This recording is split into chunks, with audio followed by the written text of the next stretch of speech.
പാളയംതോടൻ പഴം ജാം ഉണ്ടാക്കാനായിട്ട് തൊലി കളഞ്ഞ് വൃത്തിയായിട്ട് എടുത്ത് വെച്ചിരിക്കുന്നതാണ്. ഏകദേശം 2 കിലോ പഴമുണ്ട്. പഴം ചെറുതായിട്ട് അരിഞ്ഞു വെച്ചു. ഇനി അത് നമുക്ക് പ്രഷർ കുക്കറിനകത്തിലേക്ക് ഇട്ട് വേവിക്കാം. നികക്കെ വെള്ളം ഒഴിച്ചിട്ട് ഇത് നമ്മൾ പ്രഷർ കുക്കറിനകത്ത് വേവിച്ചു. അപ്പോൾ നമുക്കൊന്ന് തുറന്ന് നോക്കാം. നല്ലതായിട്ട് വെന്ത് ഉടഞ്ഞിട്ടുണ്ട്. ഇനി അത് നമുക്ക് അരിച്ചൊരു പാത്രത്തിലേക്ക് എടുക്കണം. ഇത് നമ്മൾ ഇതിനകത്ത് നിന്ന് എടുത്ത് ഇതിലേക്കിട്ടിങ്ങനെ പ്രസ് ചെയ്ത് ഇതിൻ്റെ വെള്ളം സെപ്പറേറ്റ് ആക്കി എടുക്കണം.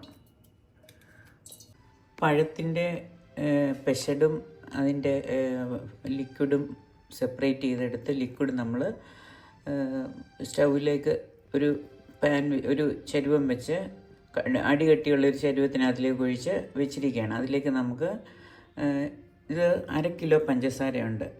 ഇത് 2 കിലോ പഴത്തിൻ്റെ പൾപ്പാണ് നമ്മൾ സെപ്പറേറ്റ് ചെയ്തെടുത്തത്. ഇതിനകത്തിലേക്ക് നമ്മളിപ്പോൾ 1/2 കിലോ പഞ്ചസാര ഇടുകയാണ്. അതോടൊപ്പം ഇത്രയും ഒരു 10-15 എണ്ണം ഉണ്ട് ഗ്രാമ്പു. അതുപോലെ തന്നെ ഒരു 2-2.5 കഷ്ണം ഒരെണ്ണം ഇതിനകത്തോട്ട് വീണു കറുവപ്പട്ട.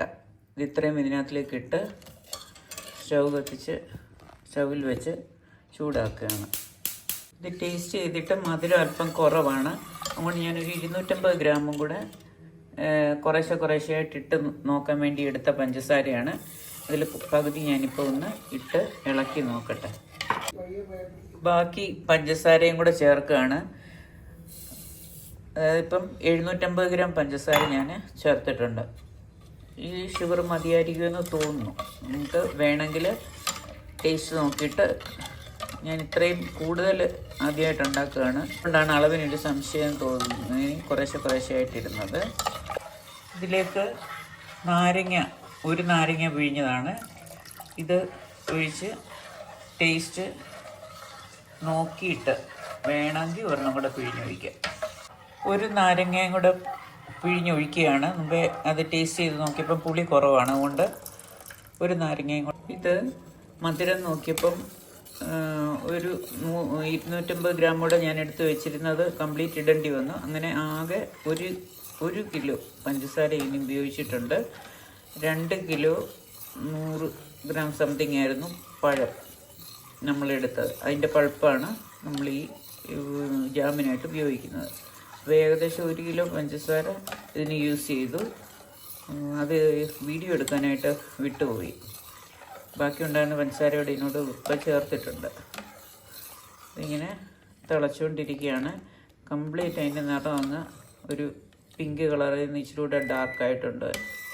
ഇതിങ്ങനെ തുടർച്ചയായിട്ട് ഇളക്കി പാകമാക്കി എടുക്കണം.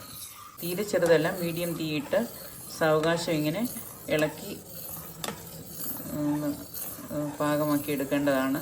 ക്ഷമയോടെ നമ്മൾ ചെയ്യേണ്ട ഒരു ജോലിയാണിത്. എടുക്കാതെ ഇങ്ങനെ ഇളക്കി ഇതിൻ്റെ അടുത്ത് തന്നെ നിന്ന് പാകപ്പെടുത്തി എടുക്കേണ്ടതാണ്. ടൈം എടുക്കും. ഇത് ഏകദേശം പരുവമായിട്ട് വരികയാണ്. ഇതിങ്ങനെ കോരി ഒഴിച്ച് നോക്കുമ്പോൾ ഇങ്ങനെ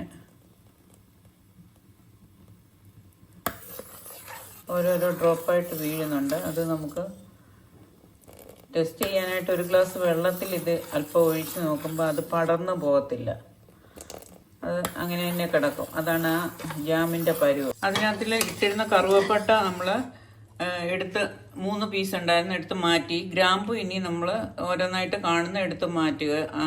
അല്ലാതെ ജാമിനകത്ത് അത് ചിലപ്പം കാണും. അത് നേരത്തെ ഞാനത് കോരിയെടുക്കാൻ വിട്ടുപോയി. നേരത്തെ കാണുന്നത് തിളച്ച് കഴിഞ്ഞപ്പോൾ ഇനി കോരിയെടുക്കേണ്ടതായിരുന്നു.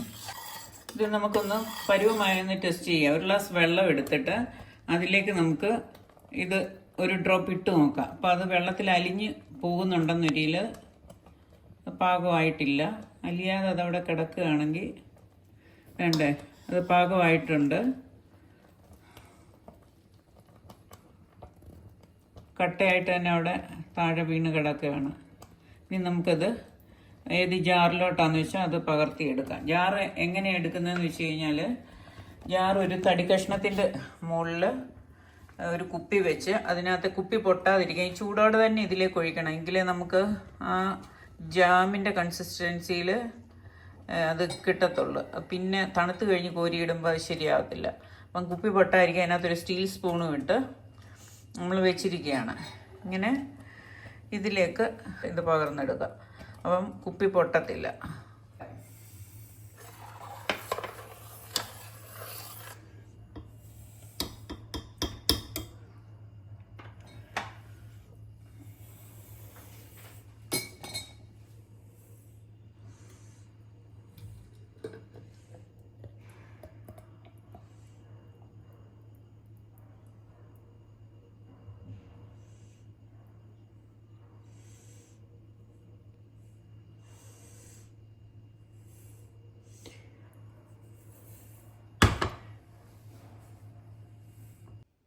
അങ്ങനെ പാളയംകോടൻ പഴം കൊണ്ടുള്ള ജാം റെഡി ആയിട്ടുണ്ട്.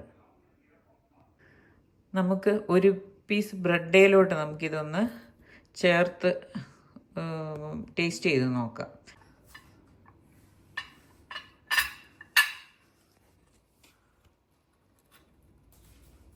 ടോസ്റ്റ് ചെയ്ത ബ്രെഡിലേക്ക് നമുക്ക് ആ ചൂടോടെ ആ ജാം ഒന്ന് ഒഴിച്ച് സ്പ്രെഡ് ചെയ്ത് കഴിച്ചു നോക്കാം.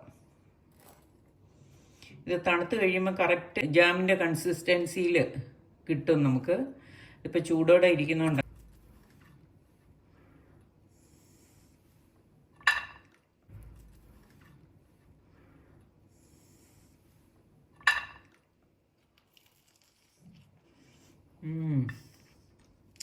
സൂപ്പർ. നല്ല ടേസ്റ്റി ആയിട്ടുള്ള പാളയംകോടൻ പഴം കൊണ്ടുള്ള ജാമാണ്.